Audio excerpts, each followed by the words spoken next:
Sementara itu David dan Dania udah sampai di rumah. Lelaki itu segera menggendong Dania yang masih tak sadarkan diri. Bimarni yang melihat David menggendong Dania tentu saja sangat panik. "Dania, kenapa nak David?" tanya wanita itu sambil terus mengekori David yang sedang menggendong Dania menuju ke kamarnya. "Nanti akan aku ceritakan, Bi. Tapi saya minta tolong ganti baju Dania terlebih dahulu. Aku akan menyiapkan teh manis untuknya," ucap David setelah dia membaringkan Dania di tempat tidur. Melihat kondisi keponakannya, Bimarni merasa khawatir. Wanita itu menitikkan air matanya sambil memakaikan wanita cantik itu baju tidur. "Kamu kenapa lagi, nak? Apa ada lagi yang berlaku jahat padamu?" Diri Bimarni sambil terus menatap wajah Dania yang masih tidak sadarkan diri. Tiba-tiba Dania membuka matanya dan langsung memegangi kepalanya. Wanita itu terlihat bingung karena dia sudah berada di kamarnya. Dia juga sontak menangis dan memeriksa bajunya. "Apa dia melakukannya, Bi? Apa laki-laki kurang ajar itu melakukan hal menjijikkan itu padaku?" Dan dia terlihat kacau dan Bimarni bingung harus menjawab apa. Dia sendiri tidak tahu apa yang sudah terjadi pada keponakannya tersebut. Untung saja David segera datang dan menenangkan Dania. "Tenanglah sayang, tidak terjadi apa-apa denganmu. Lelaki itu tidak melakukan apa-apa padamu." David memeluk Dania dan berusaha untuk menenangkan kekasihnya itu. "Sekarang kamu minum dulu ya, biar lebih tenang," ucap David sambil menyodorkan gelas yang berisikan teh hangat ke bibir Dania. "Sekarang kamu tidur, tidak terjadi apa-apa denganmu. Tadi dokter Adi menolongmu di saat yang tepat," jelas David. "Dokter Adi?" tanya Dania memastikan.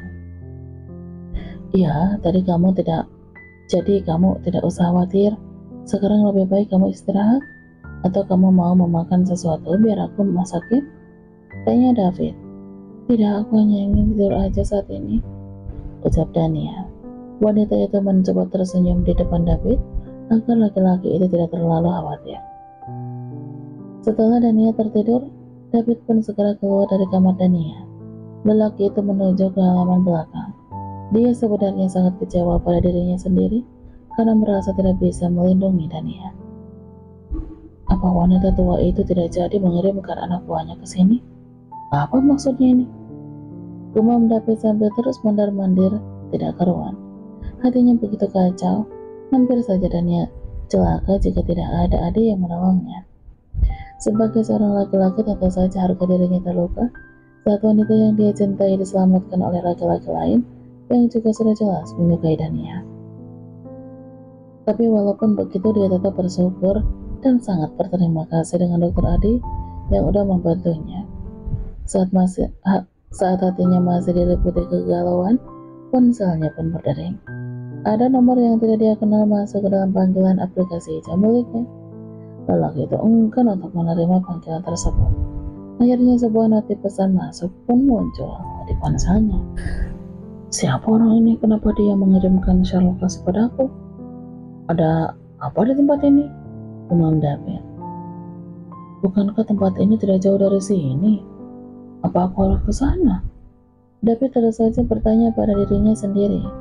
Lelaki itu segera masuk ke dalam rumah dan menuju ke arah kamarnya. Di sana dia menyambar sebuah jaket dari lemarinya dan memakainya dengan cepat. David segera turun ke bawah. Dia menuju ke arah mobilnya yang terparkir di depan rumah. Dengan kecepatan sedang laki-laki itu mengemudi mobilnya. Tiba-tiba saja, dia merasa ragu saat mobil yang ditumpangi malah menuju ke arah pemukiman padat penduduk di pinggiran kota. Apakah ini sebuah jebakan? Tapi aku udah terlanjur sampai di sini.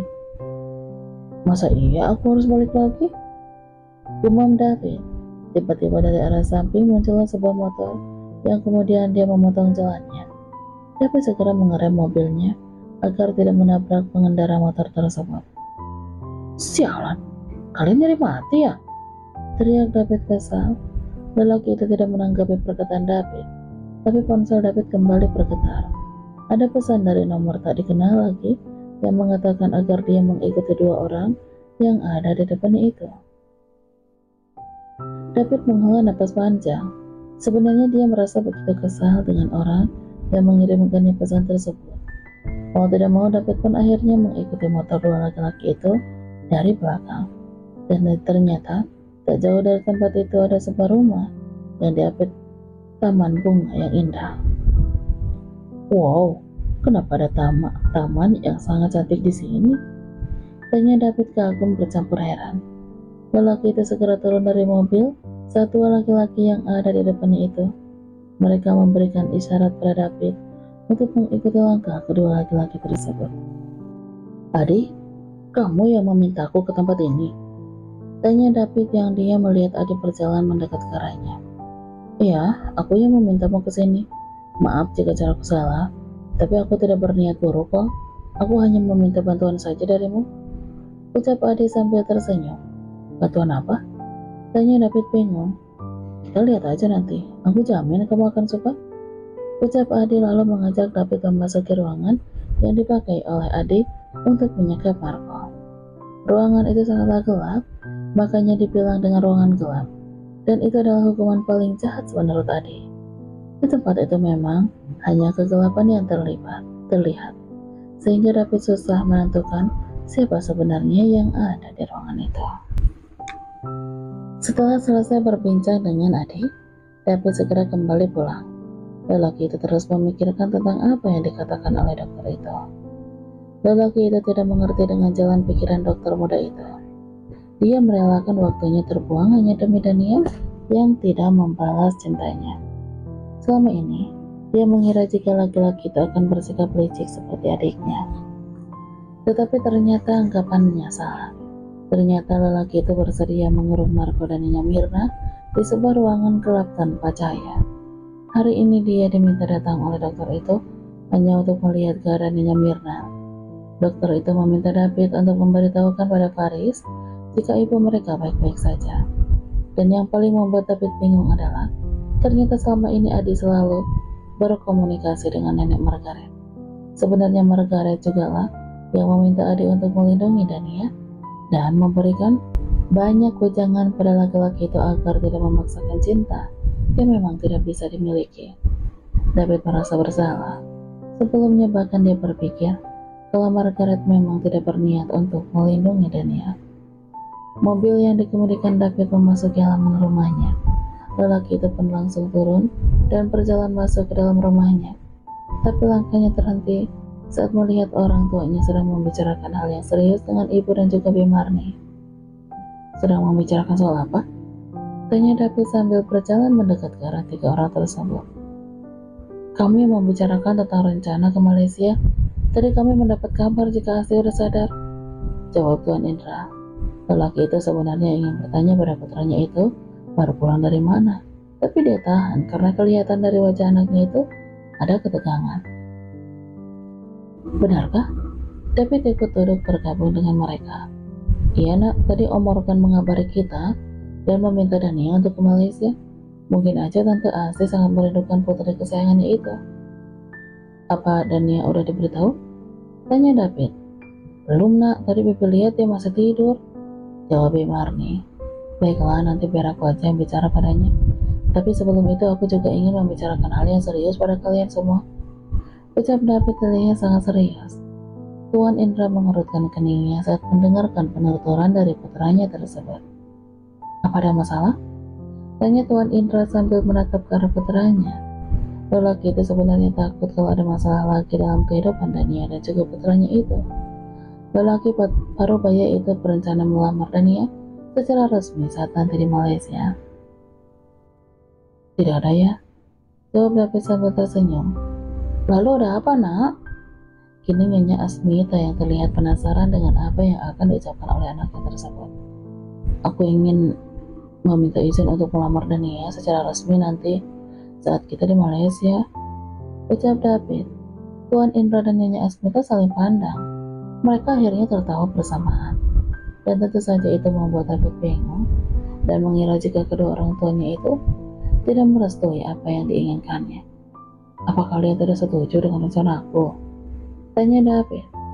Kedua orang tuanya David pun seketika menghentikan tawanya saat mendengar pertanyaan dari putranya tersebut. Bukan begitu nak, kami setuju saja kok. Bahkan sangat setuju dengan apa yang kamu inginkan. Karena sebenarnya kami pun berniat seperti itu. Tapi masalahnya, apa nanti Dania akan menerimamu atau tidak? Ayah malah takut kalau kamu ditolak oleh Dania loh, Dav. Ucap Tuan Indra sambil terkekeh. Tapi kemarin kan dia sudah menerima lamaran aku ya. Apa iya dia akan menolak aku di depan orang tuanya? David malah menanggapinya dengan serius perkataan ayahnya yang sebenarnya hanyalah bercanda. Ya, siapa tahu, bisa saja kemarin setelah menerima lamaranmu itu dan dia menyesal. Tuan Indra malah terus membuat David bingung dan juga khawatir. David terdiam. Dia berpikir jika apa yang dikatakan oleh ayahnya itu ada benarnya juga. Mengingat dia tidak bisa melindungi Dania waktu Marco akan berbuat jahat pada Dania. Wajah David menjadi mendung seketika. Lelaki itu tampak menundukkan kepalanya. Masih berpikir tentang apa lagi sih? Tentu saja aku akan menerima lamaranmu. Tapi tetap pada syaratnya. Tiba-tiba Dania datang dan langsung menimpali pembicaraan David dengan para orang tua mereka. Seketika semua orang pun menoleh ke arah Dania. Wanita itu tengah tersenyum menatap ke arah David yang seketika langsung ceria setelah mendengar apa yang diucapkan oleh wanita yang paling dia cintai tersebut. Bagaimana keadaanmu, nak? Tanya Nyonya Asmita sambil mendekat ke arah Dania. Wanita itu memapa Dania untuk duduk bersama yang lain. Aku sudah tidak apa-apa tante, hanya sedikit pusing aja, jawab Dania sambil tersenyum. Kapan kita akan pergi ke Malaysia? Aku udah sangat rindu dengan ibu. Selama ini aku belum pernah membahagiakannya, ucap Dania. Wanita itu kembali teringat di mana dia sangat membenci ibunya, di mana dia tidak ingin berbicara ataupun mendengar tentang hal apapun yang mengenai ibunya, di mana saat itu rasa benci, kesal dan juga dendam menguasai pikirannya dan menutup rasa cinta seorang anak pada ibu kandungnya. Kita akan pergi setelah kamu pulih. Aku tidak mau kamu tambah sakit, yang ucap David sambil menatap kekasihnya. Aku sudah sehat kok, bagaimana kalau kita pergi besok aja, ucap Dania. Wanita itu benar-benar tidak sabar ingin bertemu dengan ibunya. Tapi ingat, di sana kalian harus hati-hati, karena dari yang aku dengar, Alex juga sedang ada di sana. Makanya nenek Margaret juga akan segera kembali ke Malaysia, ucap Tuan Indra serius. David mengerutkan keningnya. Ada rasa khawatir yang hinggap di hatinya. Kejadian kemarin itu selalu membekas di dalam hatinya David. Dia benar-benar merasa sangat kecewa pada dirinya sendiri. Kita pergi lusa. Besok aku akan mempersiapkan segalanya terlebih dahulu. Baru setelah itu kita pergi, ucap David. Dania tampak kecewa dengan keputusan David. Tapi wanita itu tidak mau memprotes apa yang sudah diputuskan oleh laki-laki yang sangat dicintainya itu. Dia yakin lelaki itu pasti memikirkan hal yang terbaik untuk mereka semua. Baiklah, sebaiknya kita istirahat, hari udah larut, ucap Tuan Indra. Mereka semua pun beranjak menuju ke kamarnya masing-masing, kecuali Dania dan David. Apakah kamu kecewa karena kita tidak berangkat besok, sayang? Tanya David sambil mendekat ke arah Dania. Dania menatap wajah kekasihnya itu sambil tersenyum. Dia tahu kalau David pasti akan menanyakan hal itu, makanya dia tidak langsung beranjak menuju kamarnya dan memilih tetap di situ, lalu berbicara dengan laki-laki yang sebentar lagi akan resmi menjadi calon suaminya.